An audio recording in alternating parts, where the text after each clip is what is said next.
The sun had barely begun to rise when Nora pulled into the gravel lot of Wild Grove Wildlife Rehabilitation Center. The place was tucked away in the folds of an old forest, where the roads narrowed and deer tracks outnumbered tire marks. She parked under a canopy of hickory trees, their new leaves trembling in the early morning breeze, and grabbed her thermos and clipboard before stepping into the day. Nora had worked at Wild Grove for almost 6 years. She'd seen injured hawks with shattered wings, fox kits trembling from shock, even a black bear cub once who'd wandered too far from his den. But that morning, before she'd even unlocked the main gate, something unusual caught her attention. A faint sound, half cry, half whisper, rising from the edge of the tall grasses beyond the back fence. She stopped and listened. There it was again, pitiful, high-pitched mews, barely distinguishable from the rustle of leaves.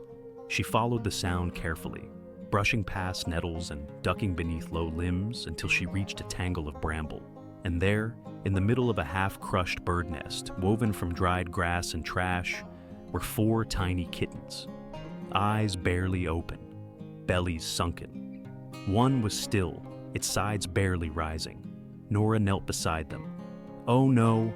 She reached for her walkie. "Elijah, come quick. I found something. It's Kittens." Abandoned by the looks of it. The center's manager, Elijah, a man who carried both pragmatism and compassion in equal measure, arrived moments later. He crouched down silently beside her.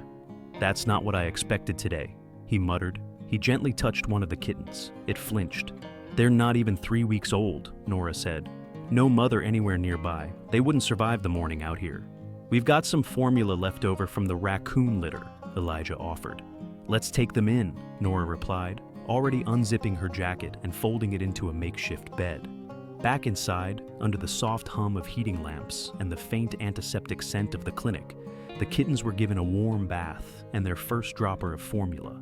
There were 2 black and white males, 1 gray tabby, and the tiniest, an orange and cream calico female who seemed almost too small to exist. They cried weakly as Nora dried them off and tucked them into a nest of fleece. "We'll name you, don't worry," she whispered. "You're safe now." The center wasn't equipped to handle domestic cats long term. It was meant for wild rescues. But for now, survival took precedence. Nora printed temporary ID cards: Oliver, Theo, Luna, and Penny. Yet she couldn't shake a gnawing question. Why had someone abandoned them here? It wasn't a place frequented by strangers. No fresh tire marks, no shoe prints. It was as if they had been dropped off by the wind. Over the following week, the kittens began to recover. Penny, the calico, remained delicate, her eyes often crusted, her movements slow. But Oliver, the boldest, began crawling to the edge of the box during feedings. Theo and Luna followed his lead. Still, something was missing. No matter how gently they were handled, no matter how closely Nora tried to mimic maternal care, the kittens cried after each feeding, inconsolable for hours. Nora lay awake some nights thinking of them, their tiny voices echoing in her head. Then, just as the kittens began to open their eyes fully and totter around, a second call came into the center. A local farmer had spotted an injured wildcat near his property. Something big, definitely not a stray. "She's been hanging near the creek for 2 days, the farmer said over the phone. "Looks like her leg's banged up. She's limping bad." Nora and Elijah packed a tranquilizer and crate and drove to the reported site. The sun had just begun to set when they spotted her, crouched low, panting, golden eyes fierce and half-lidded with pain. "A lynx," Nora whispered. Elijah shook his head. "Number? That's a bobcat. Female, looks young, but not a cub." Carefully using practiced hands, they sedated her and brought her back to Wild Grove. She was placed in one of the covered outdoor enclosures, the kind used for recovering predators, lined with bark mulch shaded by pine limbs. A soft bed was placed at one corner, food and water in another. "She's wild," Elijah warned. "Don't anthropomorphize." "I won't," Nora said, but her eyes lingered on the bobcat's side, watching the slow, steady rise and fall. "We'll call her Sage. She looks wise." Sage slept for almost 12 hours straight, and when she woke, something strange happened. Instead of recoiling from the presence of humans or hiding at the far end of the enclosure, as most rescues did, she scanned the surroundings, intensely, searching, almost as if she expected something to be there. That night, the kittens cried longer than usual. Nora sat near their box, stroking Penny's trembling back, and something in her, some flicker of an idea, started to form. The next morning, she proposed the idea to Elijah. "You want to put domestic kittens near a wild bobcat?" "Not directly," she said. "Just close enough for her to smell them. She's restless. She keeps searching the corners like she's lost something." Elijah frowned. "She might see them as prey." "I've worked with cats since I was 16, she said softly. "Sage isn't acting like a hunter, she's acting like a mother." They placed the kittens in a secure carrier just outside Sage's enclosure, far enough to prevent any physical contact, close enough for her to hear and smell. The reaction was immediate. Sage's ears perked, her body stiffened, then relaxed. She stepped cautiously toward the sound, sniffed the air, and sat directly in front of the mesh, tail curling slowly. The kittens mewed louder. Penny reached her tiny paw through the mesh of the crate, as if trying to touch the bobcat. Sage leaned in and made a soft, almost imperceptible chirp, the kind mother bobcats used to call their young. Nora's heart caught in her chest. She looked at Elijah. He didn't say a word, just stared at the scene before them. "Let's see how she does over the next few days," he said finally. And so began the strangest, most delicate experiment Wildgrove had ever undertaken. 4 abandoned kittens, and the wild bobcat, who might just become their mother. For the first few days, Ava and her team did what they always did, carefully, systematically. The 3 tiny calico kittens, no more than a couple of weeks old, had been placed in a softly lit side room of the center, warmed with heating pads and wrapped in blankets that still smelled faintly of the pine woods they were found in. They were frail but feisty, squirming with surprising strength as they suckled from bottles. They cried often, seeking the warmth and closeness they no longer had. Ava checked on them constantly, especially at night when their cries were loudest. And every time, she found herself glancing across the corridor to the enclosure where Selene, the center's only resident bobcat, now lived. Selene had been brought in nearly a year ago, after a car accident left her with a shattered hind leg. Despite the trauma, she had adapted, relearning how to move with grace and precision. She was strong, calm, watchful, but solitary.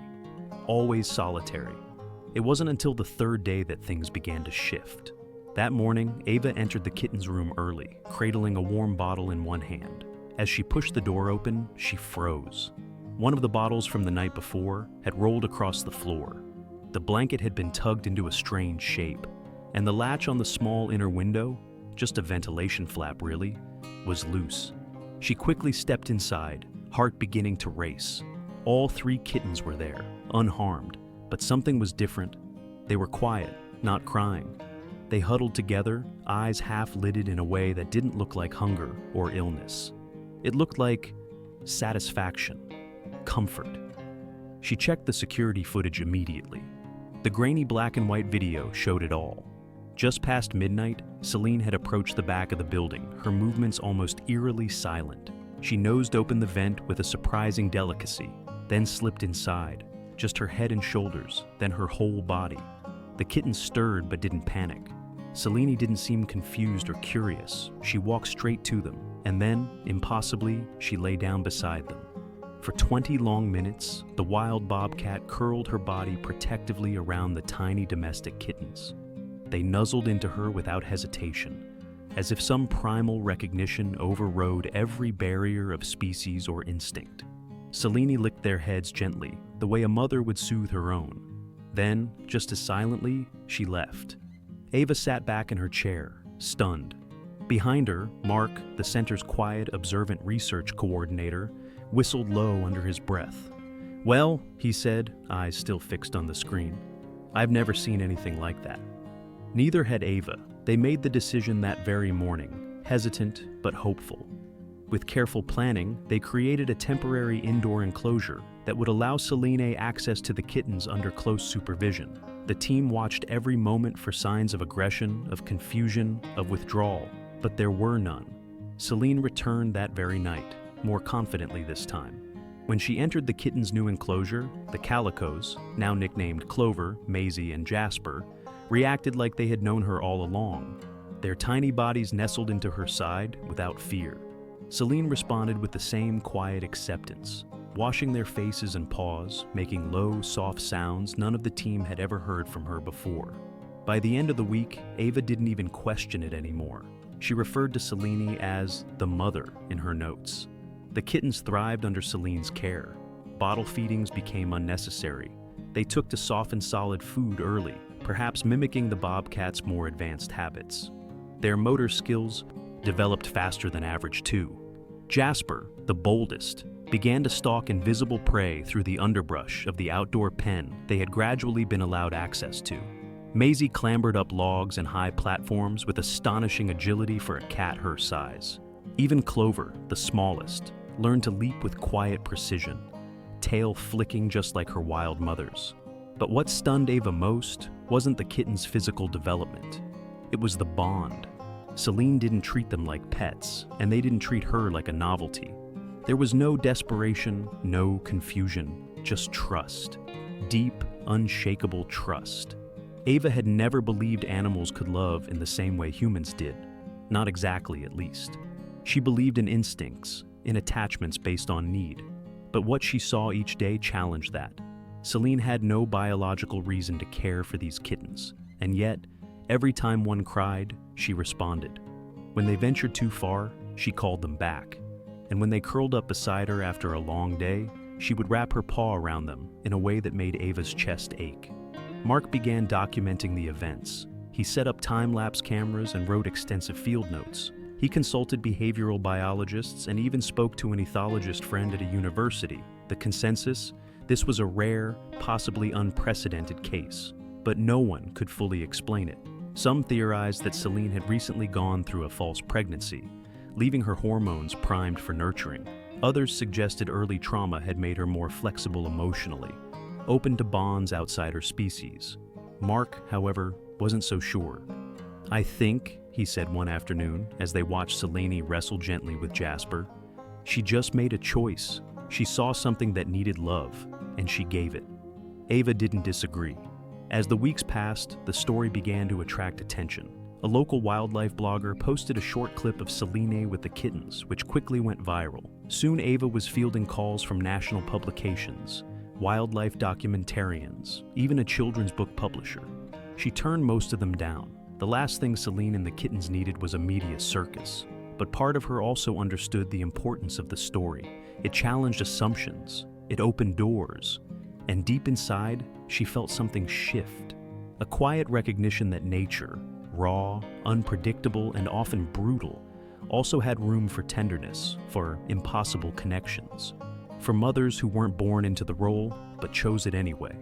One night, as the sky turned deep indigo and stars blinked awake above the trees, Ava stayed late at the center. She stood at the edge of the enclosure, watching Celine curl up beside the sleeping kittens, their tiny chests rising and falling in rhythm with hers. She thought of all the boundaries that were supposed to exist: wild and domestic, predator and prey, instinct and love. And in that quiet clearing, under the hush of pine needles and moonlight, she watched those boundaries dissolve. Celine looked up once, locking eyes with her. It wasn't fear or wariness Ava saw. It was something quieter. Trust. Maybe even thanks. Ava nodded gently and whispered to the night, "You're doing a good job, Mama." By the time the kittens were 3 weeks old, something had undeniably shifted inside the enclosure.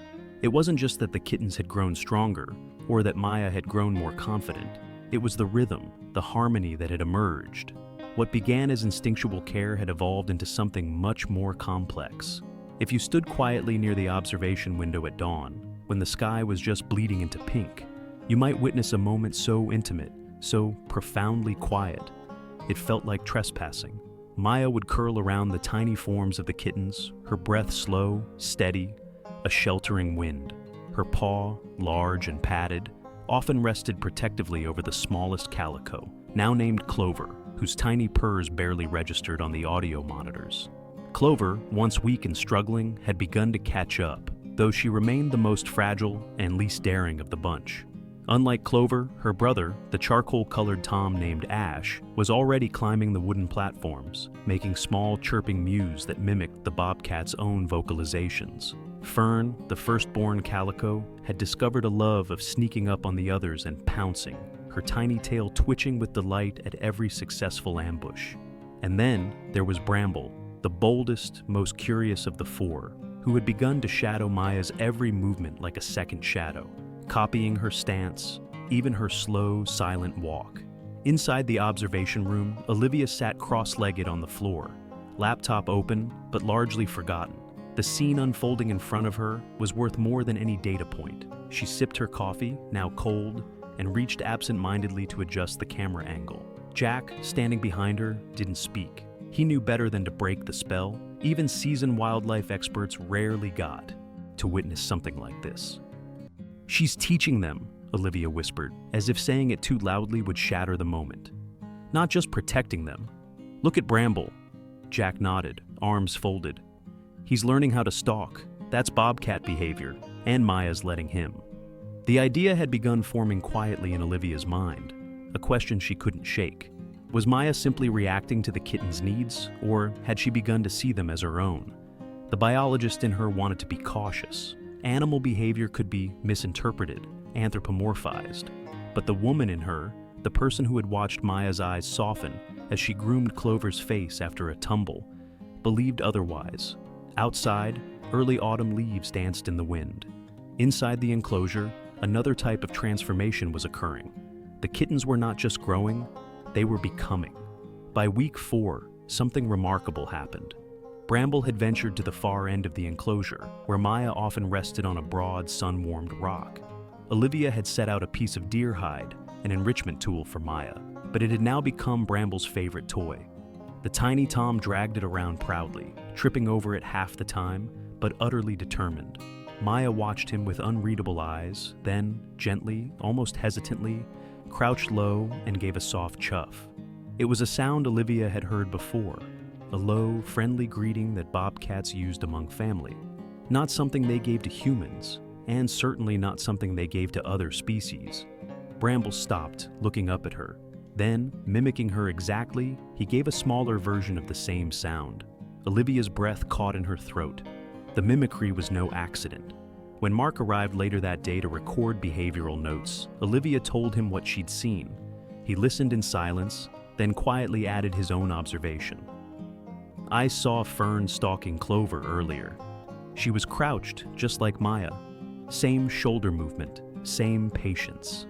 The data was growing, and so was the strangeness. The next major change came at week 6. Olivia entered the enclosure for a wellness check, a clipboard in one hand, small travel carrier in the other. The kittens would need their first round of vaccinations soon. Maya had grown accustomed to Olivia's presence and didn't protest when she knelt nearby. She picked up Fern first, now the heaviest of the bunch, and checked her heartbeat, temperature, and teeth. The kitten squirmed, but Maya merely watched, calm but alert. Next came Ash, then Bramble.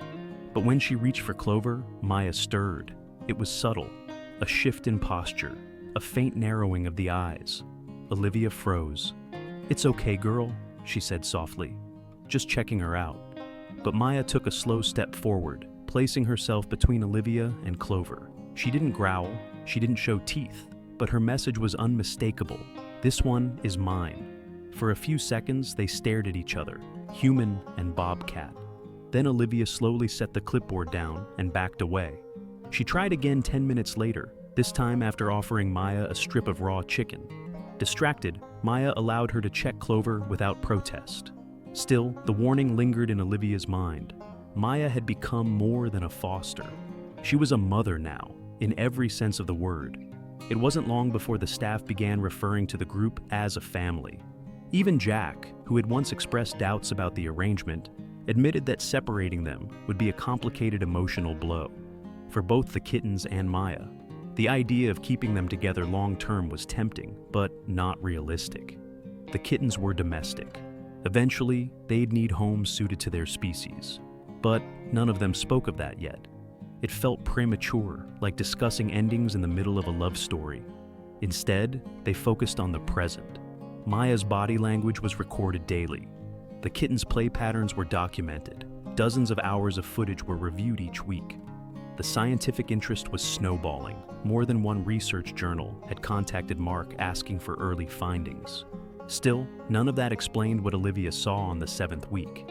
It was early evening, the sun golden and low. Maya had climbed to the highest perch in the enclosure, and to Olivia's astonishment, Clover followed.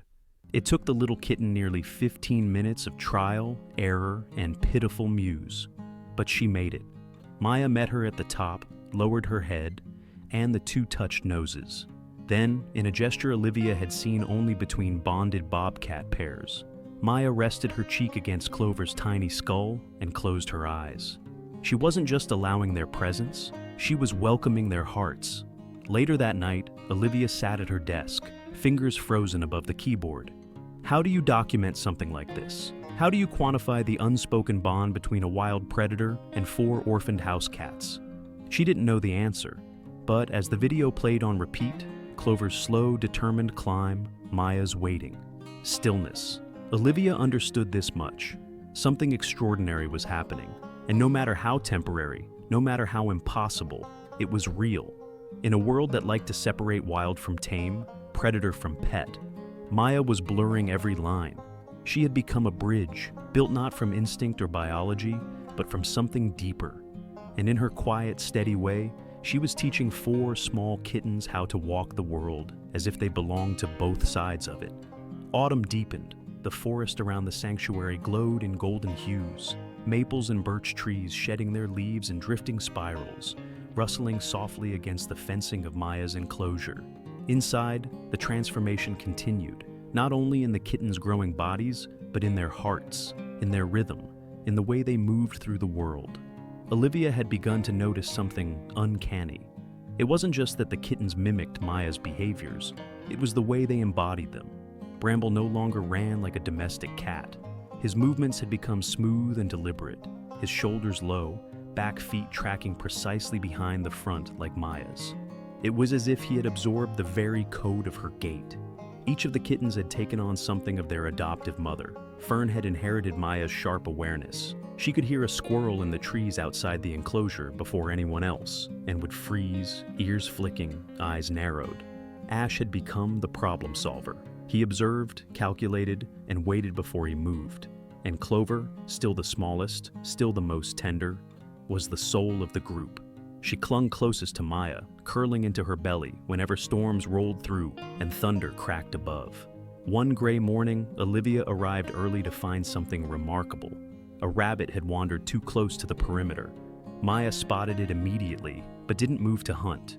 Instead, she crouched and called softly, a guttural, rolling chirp. Bramble, Fern, and Ash froze where they were playing. Then, slowly, they approached her. Maya flicked her tail once and moved forward in that careful, deliberate bobcat crawl. The 3 kittens, astonishingly, did the same. They weren't playing anymore. They were learning. From behind the glass, Olivia whispered into her recorder, "Maya appears to be engaging in a form of hunting instruction, behavior consistent with mother-offspring teaching in wild bobcats, even though the offspring are Felis catus." Later, she would send the footage to Mark.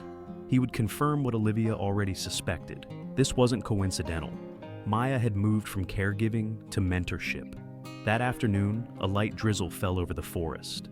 Olivia stood beside Jack at the edge of the enclosure, sharing a thermos of black coffee. The mood was quiet, almost reverent. "They shouldn't be able to learn this," Jack murmured. "Cats raised by people, they don't learn these skills. They don't stalk in formation." "But they're not raised by people," Olivia replied. "They're being raised by her." Jack was quiet for a moment. Then he asked, "Do you think she knows they're not hers?" Olivia exhaled slowly, watching as Maya gently groomed Clover's ears with the slow patience only a mother gives. "Maybe," she said. "But I don't think it matters to her." Jack nodded. "Doesn't seem to matter to the kittens either." As the days shortened, another presence made itself known in Maya's enclosure, quiet, steady, and unexpected. His name was Orion, a male bobcat who had been rescued a year before after a road accident. He had been rehabilitated but not released, deemed too accustomed to human proximity. Until now, he'd lived in a separate, adjacent enclosure, but recently Maya had begun to visit the dividing gate more frequently, sitting near the fence as Orion watched from his side. Elena had noticed it too. After long deliberation with the vet team, they decided to introduce supervised contact. The gate between the two was opened one crisp morning under close watch. Maya approached first, slow and cautious, with Bramble at her heels. Orion didn't posture or threaten. He crouched, chuffed low, and watched as Maya crossed into his half of the shared space. The kittens didn't follow her right away, but eventually, Bramble wandered in, followed by Ash and Fern. Clover, as always, stayed close to the back. It wasn't aggression, it was curiosity, hesitant kinship. Within days, Maya and Orion had formed a quiet alliance, sometimes resting side by side in the sun, other times simply tolerating each other's presence. The kittens grew used to him, though they clearly understood Maya remained the center of their universe. Olivia noted the shift. "It's like a father figure arrived," she said to Elena one evening. "Not in the biological sense, but in the energy." Elena smiled softly. Maybe they were meant to have a complete family after all. The sanctuary was preparing for winter. Staff began constructing insulated dens, ensuring Maya and Orion had warm places too. Sleep in the kittens, still not ready to face the cold on their own, had proper heat in their transition enclosure. Fern had begun to climb trees. Small ones, yes, but high enough that Olivia started calling her the aerial scout. Ash discovered how to open the latch on the feeding drawer and had to be gently discouraged. Bramble continued shadowing Maya, while Clover, precious, fragile Clover, was becoming bolder, spending short periods away from Maya's side before rushing back as though afraid the world might vanish behind her. One evening, Olivia brought in a set of feathers tied to a leather string, enrichment toys, she called them. When she offered it to the kittens, Maya watched with visible interest. Olivia dangled the string from a branch. Bramble leapt first, missing. Fern followed, striking true. Ash pounced from the side. Clover waited. Then, after a long pause, she too jumped. She didn't reach it, but Maya gave an approving chuff nonetheless. At week 9, Mark returned. He had finished the first draft of his research paper and wanted more observational footage. As he reviewed the video archives, his expression changed from curiosity to awe. "You're sitting on something monumental," he told Olivia. "This isn't just a feel-good story. This is a paradigm shift in interspecies behavioral plasticity." Olivia grinned. "It's also a feel-good story." That night, Mark and Olivia walked the trail behind the center, listening to the wind threading through the trees. Somewhere far off, an owl called. "She's not just a case study," Olivia said. "She's rewriting the rules." Mark agreed. "And she's raising those kittens better than half the humans I know." They shared a quiet laugh.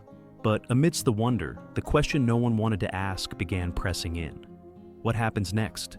The kittens were approaching 10 weeks. Soon, they'd be strong enough, healthy enough, social enough to be adopted into homes, like any litter of rescued domestic kittens. Yet, these weren't ordinary kittens. They stalked like bobcats, groomed like bobcats, dreamed perhaps in scents of pine and deer musk. And most importantly, they had never known another mother but Maya. Elena called a meeting. The mood was tense. "We have to consider their futures," she said, voice steady.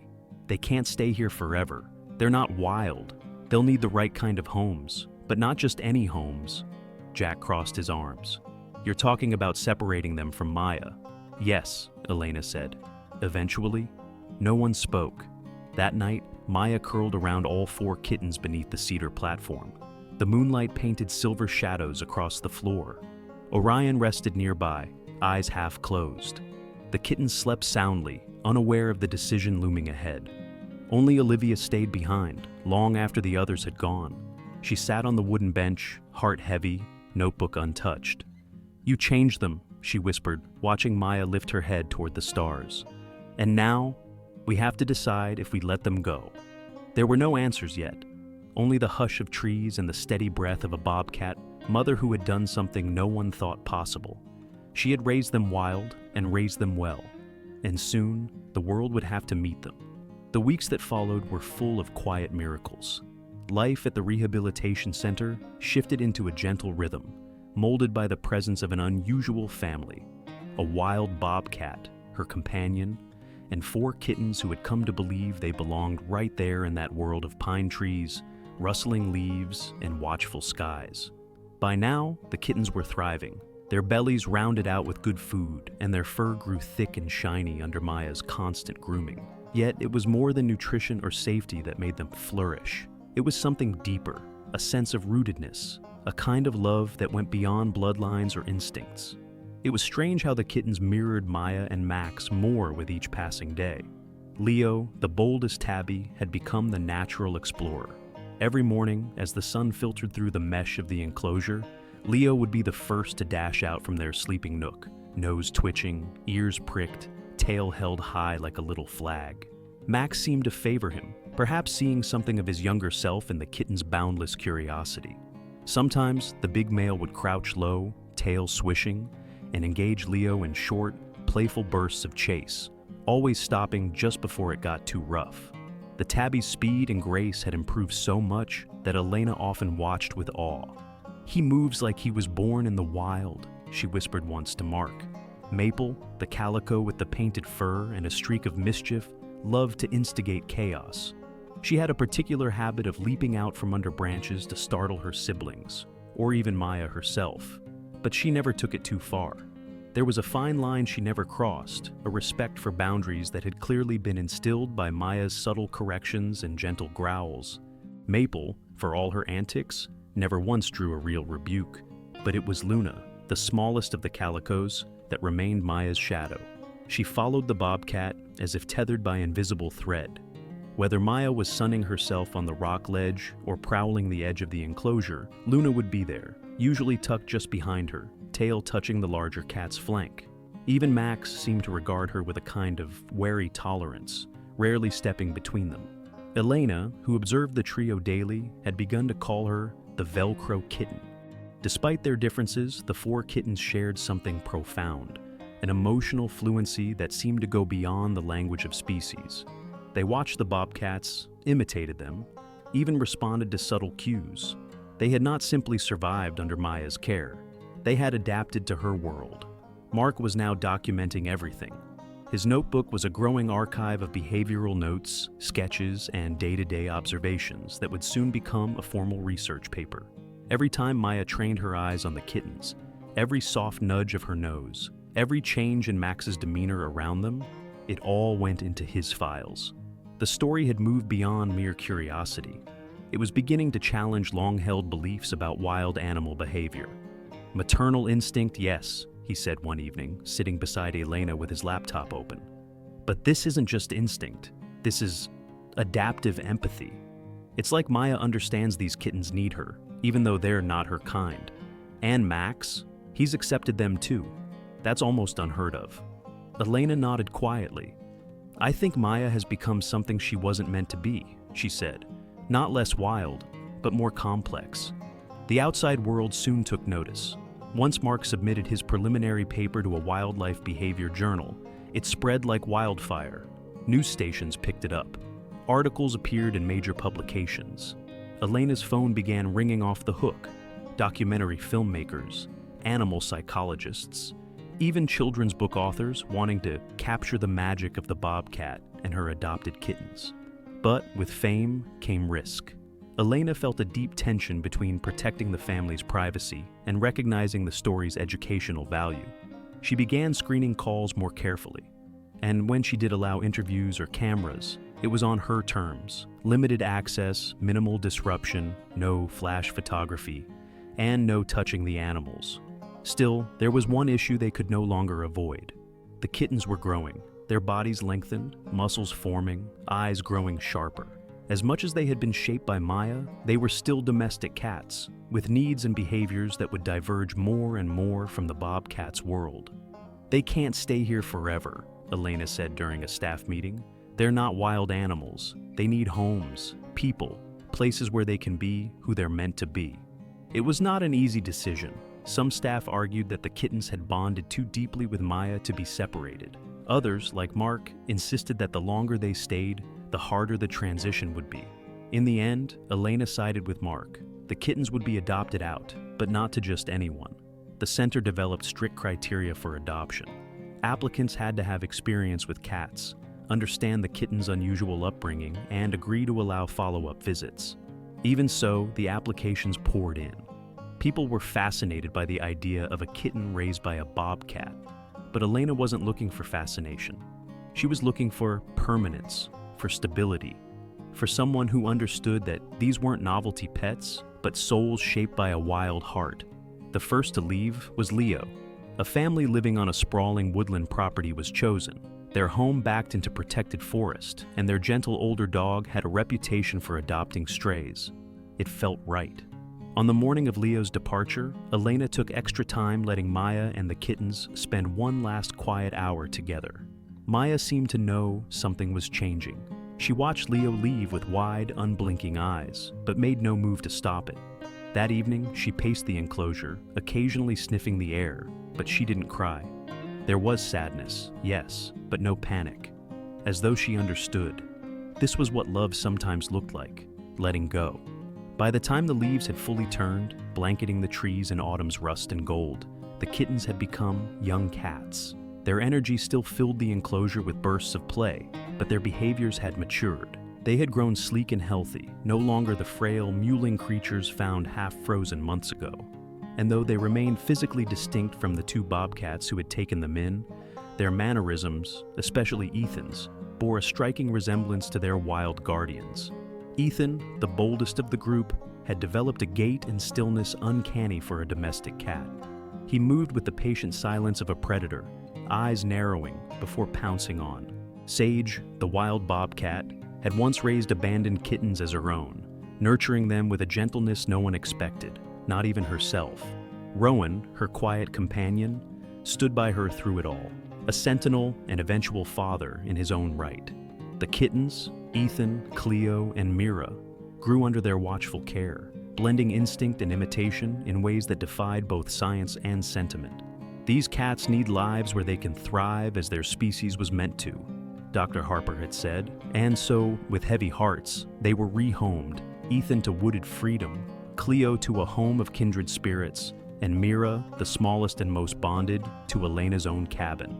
Sage mourned each goodbye, her silence and cries saying what words never could. But time unfolded gently.